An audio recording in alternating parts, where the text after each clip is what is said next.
Hello guys, and welcome back to another video from Monster Super League. In today's video, of course, we do have the Sherlock review, which honestly I haven't ever did at all, and I'm sorry to whoever who made the comment on the video I think a week or two ago, but I forgot who said it, but they were like, hey Elio, you should do a Sherlock review, which we're gonna go ahead and get right into it.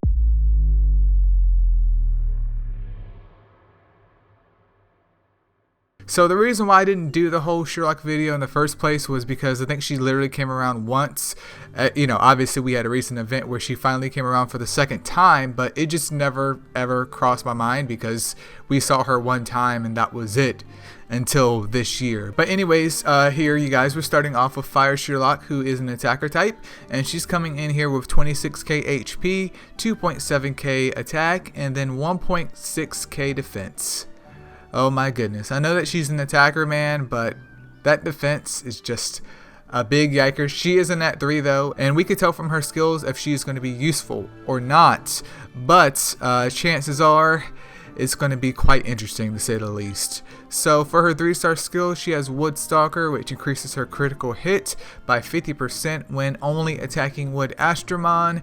And then for her 5-star skill, she has Attack Down, which I can kind of read from her Penetrating Gaze active skill description that she's an AoE mon. I don't really know if she was or not because I end up only using my Light Sherlock for Titans, where we only have the Titan to hit anyways. But this is weird because she's an attacker type and Wood Stalker makes sense, but Attack Down doesn't. Why would I want to nerf their attack when my monster in itself has a whole bunch of attack in itself? I would love to do more damage, not nerf the enemy's attack, but it is what it is. But anyways, here we have Wood Stalker, and once that attack is fully booked up, it goes up to 35% for the increase in damage with Wood Stalker, which is fine. And then Attack Down receives also a 20% damage increase, and it goes to 70% for 2 turns. Yep. Once again though, kind of weird of having Wood Stalker and Attack Down on an attacker, but let's go ahead and move on to the water version of Sherlock. So to no one's surprise here, we do have Water Sherlock, who is an attacker type as well, and let me make sure that her stats are displayed correctly here. She's coming in with her HP being 28,000, and then she's also sitting at 2.6k for her attack, and then her defense is 1.6k. This is extremely close to what we had for the fire one.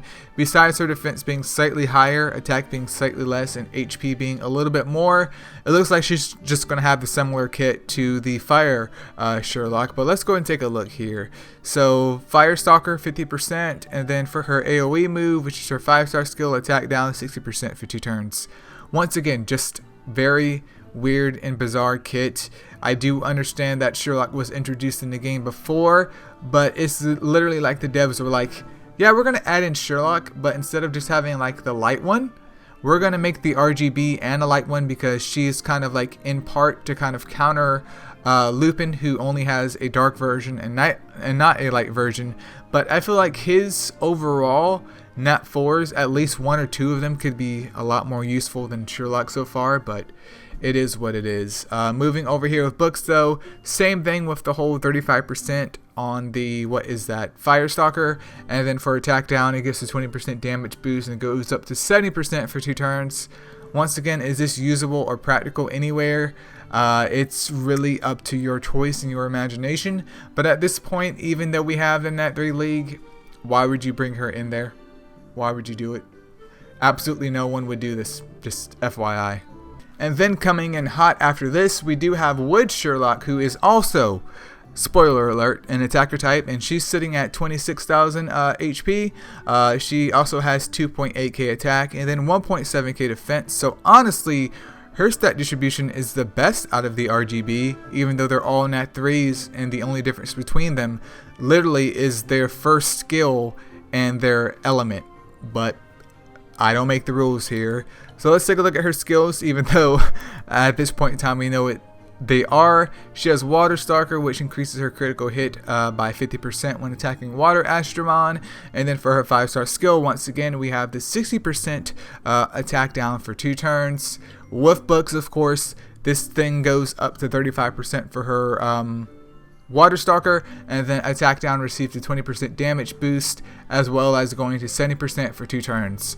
Once again, just like the other ones, you could build this baby girl for the Astro Guide, as you guys can see here, which I should actually summon my other Sherlocks and just build those for the Astro Guide, because I literally just have to get them to EVO 3 and release them and never see them again. But all of a sudden, it kind of makes sense to me why I haven't done a Sherlock review, because literally the only one that's worth talking about, which I've decided to waste your guys' time with of getting to, is Light Sherlock.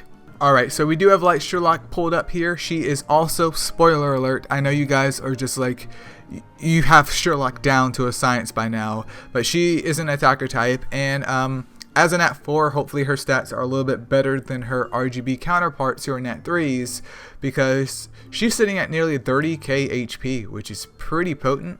I'm down with that. Her attack is 3.2k, and then her defense is 2.3k.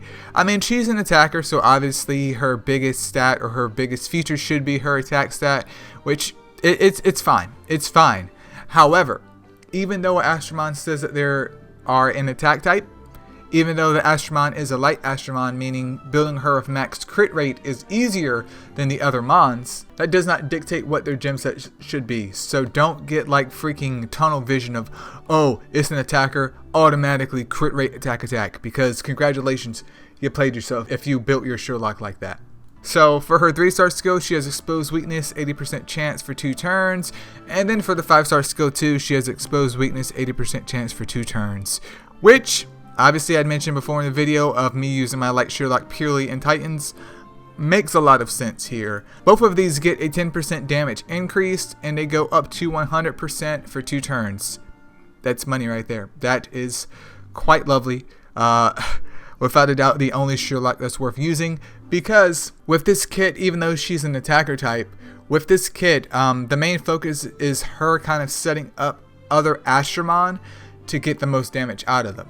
In my scenario, for example, when I'm hitting Light Titan, what I did before, because I'm kind of changing up compositions right now to kind of see which one is better, but what I did before of mine was have her on the left lane of Titans, so my Dark Indra on the back right lane can soak up all that exposed weakness damage, because Sherlock's animation from my memory isn't super slow, but it isn't super quick either, so it's pretty easy to kind of balance her in between all the other Astromon.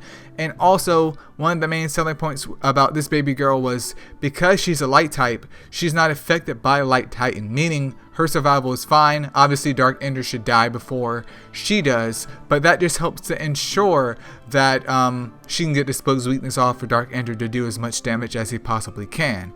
But because her main selling point is to boost up the damage of others, it literally makes no sense for you to build her full on DPS, because if she's doing exposed weakness and getting the exposed weakness the next turn, obviously just stacking another exposed weakness up, you're literally wasting her usability. You're literally wasting damage right there.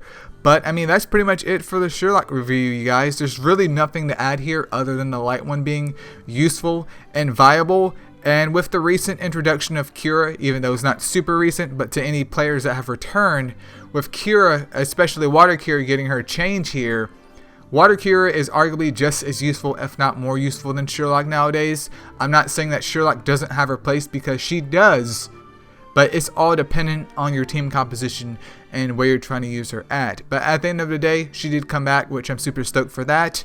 But yeah, if you want to build any Sherlock, just build the light ones.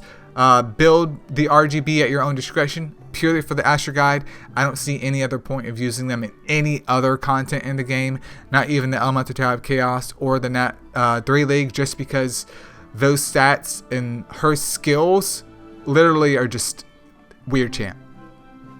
But yeah, that's pretty much it, you guys. Thank you so much for watching, and I'll see you guys in the next one. Peace out.